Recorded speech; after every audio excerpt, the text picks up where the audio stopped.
guys, Scott here from Outlaw Garage. We are back in Dubai. We are at Flat 12 Cafe.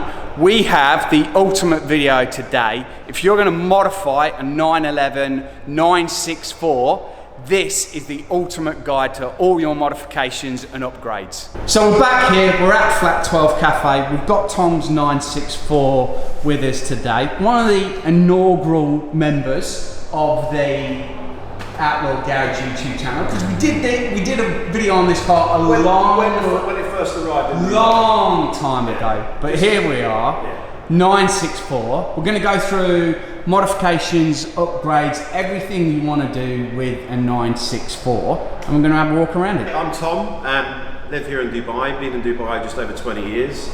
A Volkswagen guy at heart, air-cooled VWs.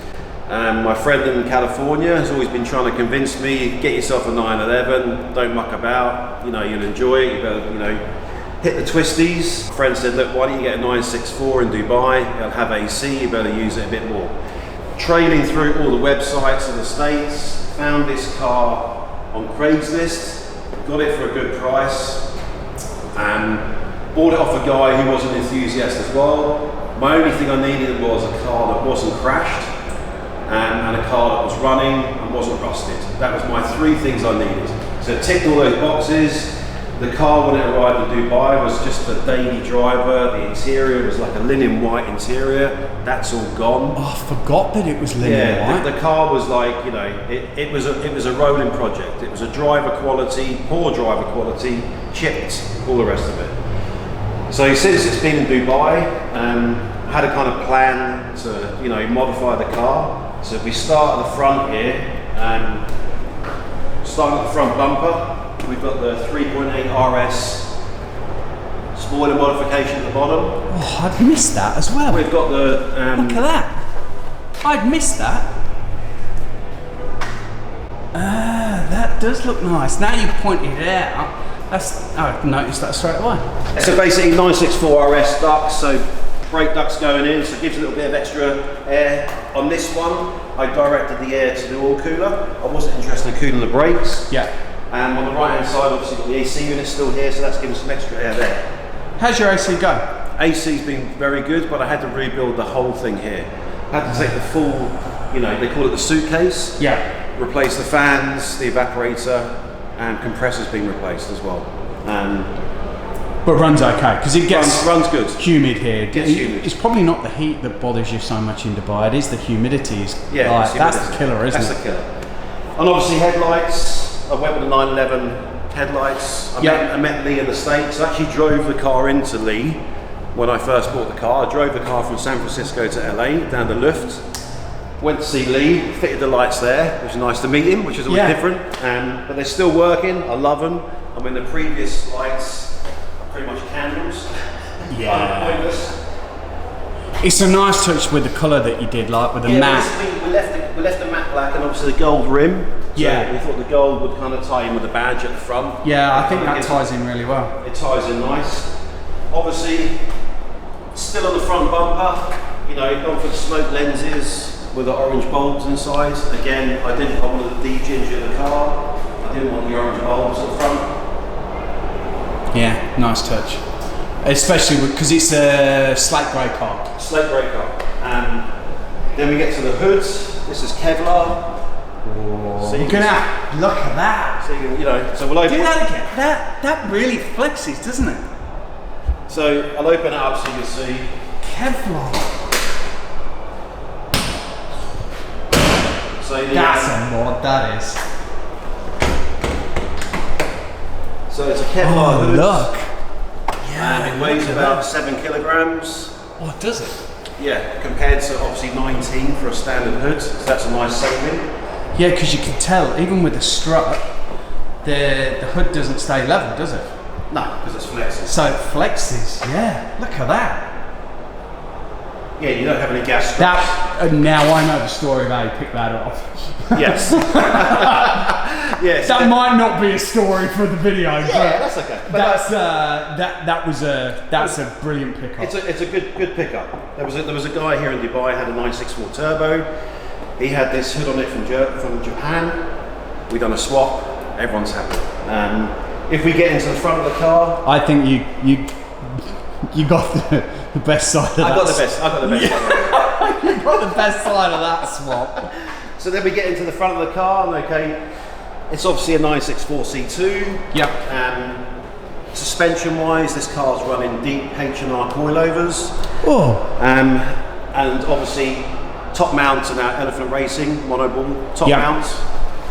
You're a big fan of Elephant Racing gear. Very good stuff. The other thing I've changed in this car, so it's now got a 996 cup electric steering pump. So the steering pump has been deleted off the engine, an electric steering pump conversion.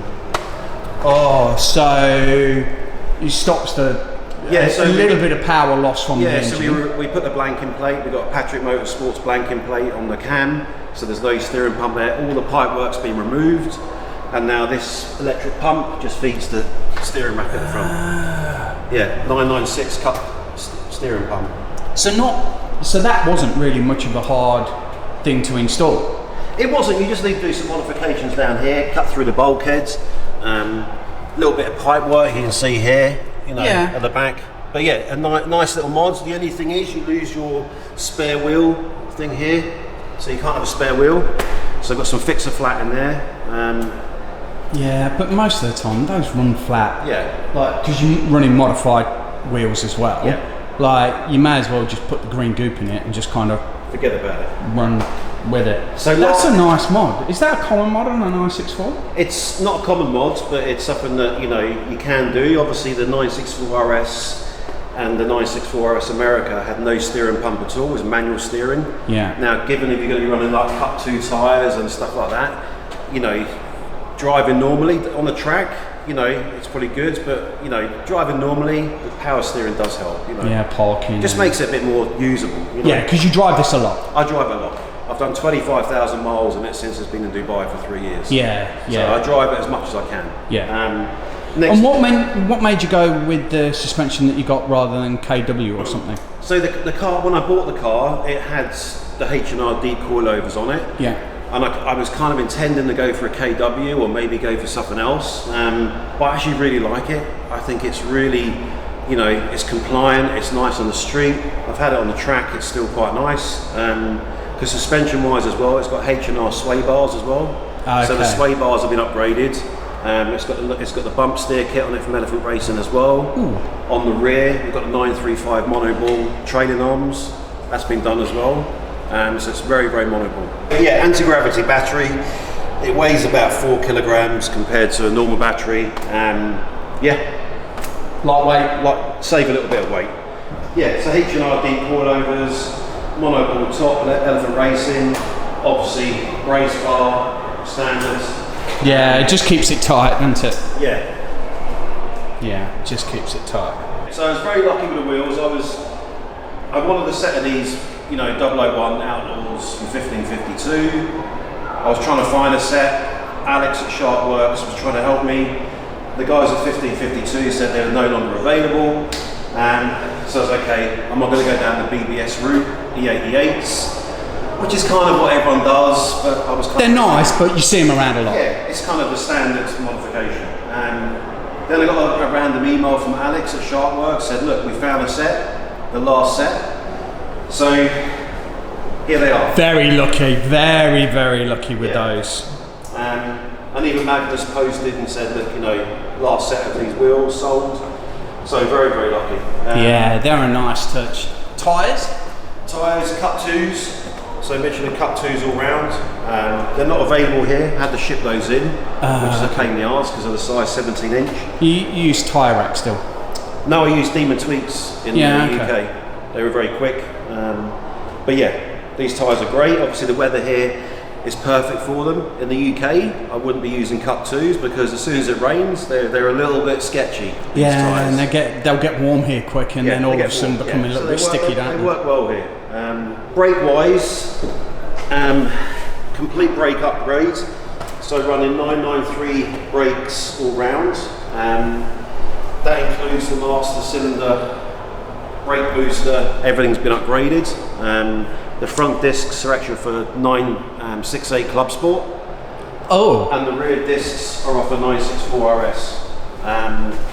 Obviously the calipers, I didn't want to paint the calipers in a kind of, you know, a kind of brash or bold colour. So I chose a colour that kind of mixes in and doesn't detract from the wheels. Yeah. I think it works well.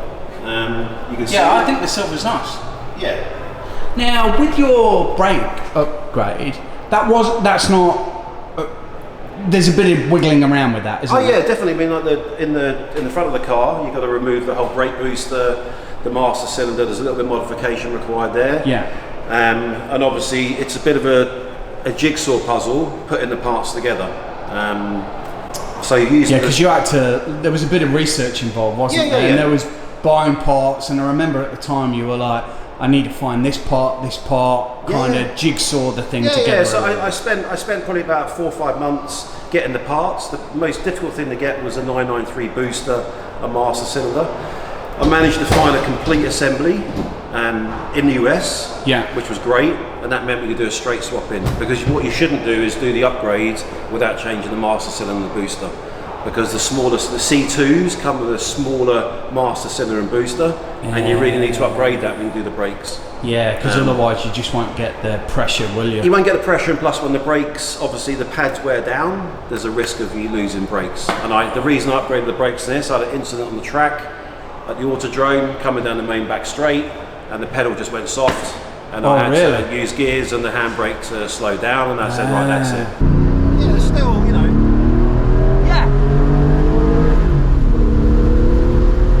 Yeah, it still goes. Yeah, look at that. Yeah, the brakes.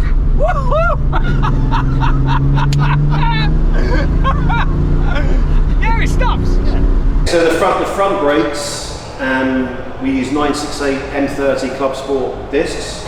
OEM, they're obviously drilled. Were they hard to get? Or were they just like... You can get them, but they're expensive. That's the problem. Yeah. Because it's all original Porsche parts. I wanted to use all Porsche parts. Yeah. Just so that in the future, you know, replacing everything, that's it. Just, you know, OEM if I can. Yeah, because I imagine, they might have been expensive, those 968 ones. But if they're 964 RS ones at the back, I bet those front ones appeared to be pretty cheap, didn't they? These ones are more expensive. Really? Yes, because 968 Club Sport M30, not many made. Whereas 964 RS, you know, there's more stock available. Oh, wow. No, and that hadn't even occurred to me. Yeah. Interior. Yeah. So, what have we got? Yeah, because you got some cracking seats here. Yeah. So. Which again, I think this was another lucky one, wasn't it? Yeah, so the company called Cultworks in Austria basically made a replica of the 964 RS seat. And again, they were shutting down their business, I think, and I managed to get one of the last sets of seats. When I seen it in grey, I just thought I've got to have them. Yeah. Obviously, they're running on Recaro runners. I've had the backs detailed and painted the same colour as the car. Being grey, you can't really see it. Everything's kind of understated. That's a nice touch. Yeah, you can't really notice it unless in daylight, so it's kind of those subtle things. Door-wise, obviously 964 RS door panels. Yep. I did leave a speaker in it. I might change it later, but I just thought, maybe it's handy for doing the old hands-free for the phone. Inside-wise, obviously, the bottom of the dash has been deleted, so that's gone. So removed all that. Wevo shifter? It's a Roth Sport. So it's the Roth Sport shifter with the golden rods FED upgrade. And obviously in the middle there again, the small cup is painted the same colour as the car, difficult to see. Slate grey as well. But yeah, that's from Swine 11, that little modification there. I forget how snug these seats are on my thighs. It's nice, yeah? Yeah. You like it? Does it give you a warm fuzzy feeling inside? Driver's side, so what we've got here is a 993 GT2 steering wheel, the Porsche branded Momo. They're rare steering wheels. Look at that. Yeah. And the tacho was done obviously by a company called Reap Automotive in the UK. They do a lot of the Singer gauges, Theon design, and then had the red line set at 12 o'clock. So the rev counter starts at a different position. which is easier for driving. When we get into the floor, you'll notice all the pedal assembly's been redone. The Renline pedals. Stuff's all done. I put a track mat in it as well because I find it a lot better than having carpet. Then in the rear, obviously we've got the rear seats been deleted, so it's got the full RS carpet set, and then we've got a high-go roll cage. That bolt in, is it? Yes, this is bolt in. And the reason I've done that is obviously I didn't want to do a welding. I got the guys at Hygo to obviously powder coat the cage in grey to kind of set off with the seats.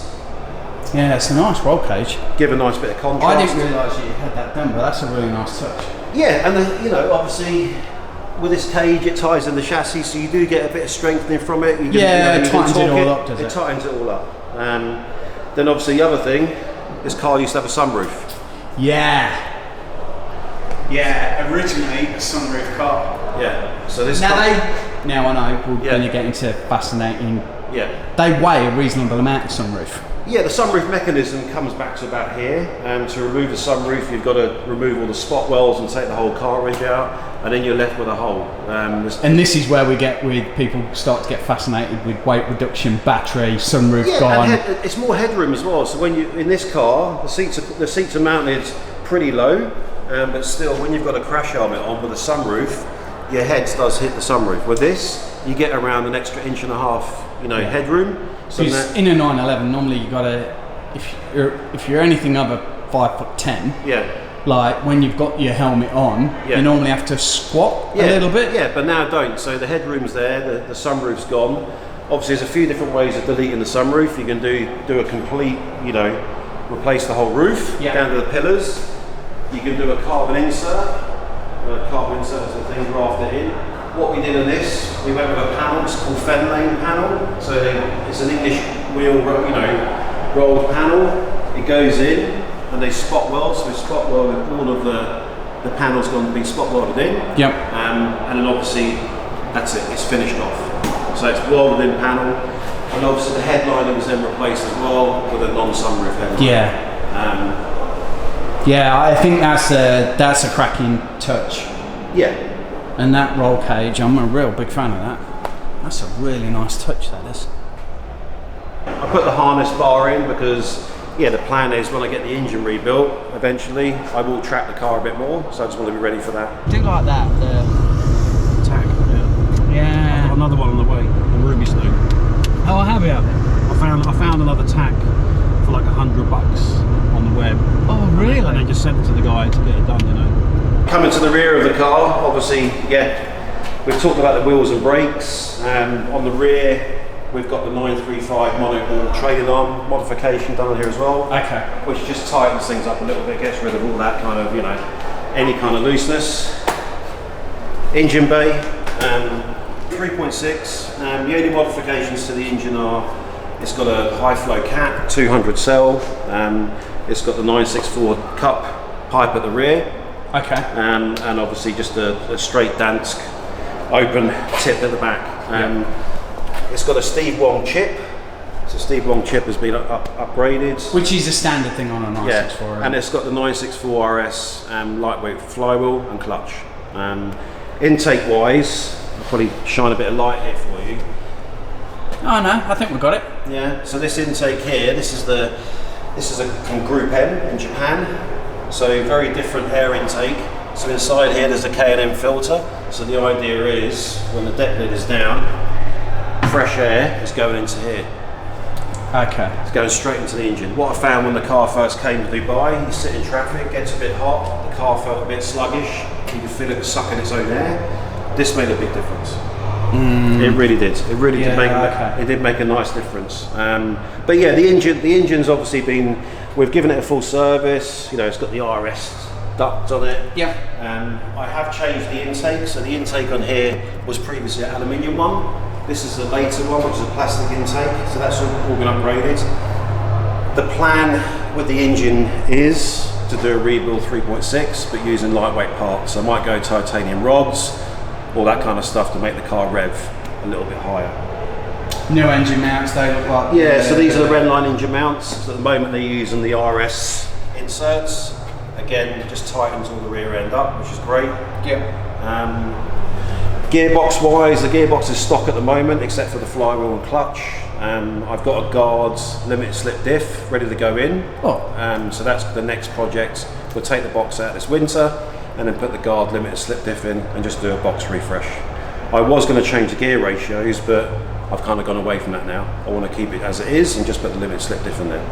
Yeah, once the limited slip diff's in it, it'll be different again. Yeah. It's a lock-in diff, you know, so when you let off the accelerator, it's still locked, so it'll get a bit of trail brake in it.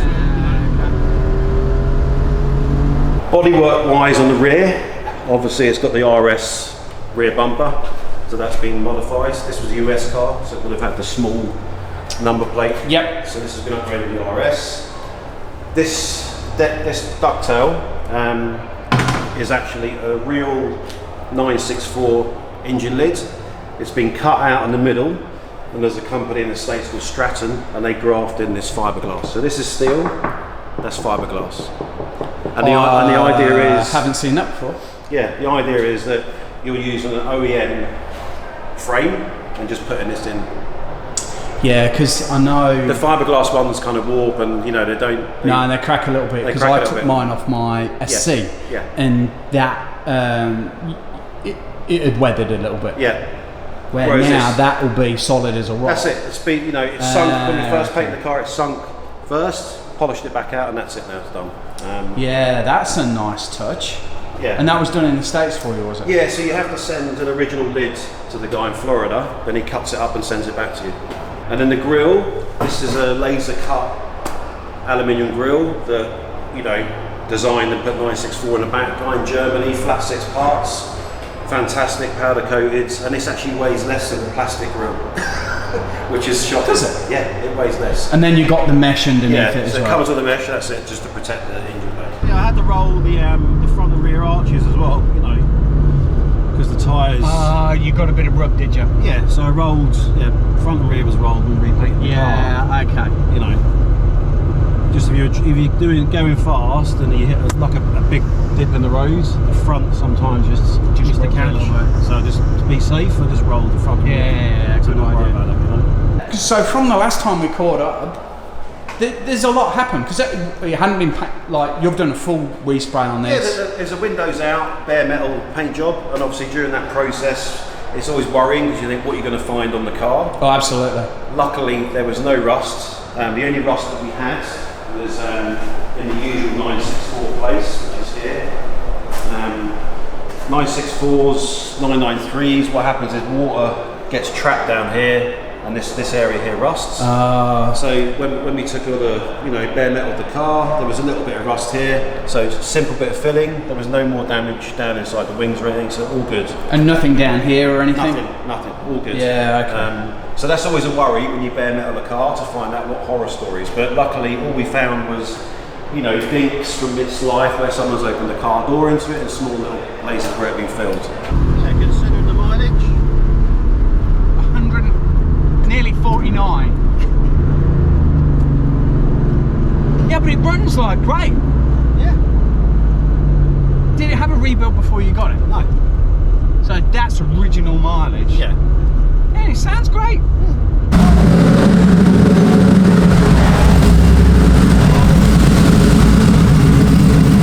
Thanks to the guys at Flat 12 for letting us use the wash bay area. If we were here a little bit more often, we might have a mini series of Flat 12 wash bay car interviews, but we'll see if we can kind of get a few more done while we're here. Cheers, Tom. Great catching up as usual. We are going to go off for a coffee. We will have a few beers as well.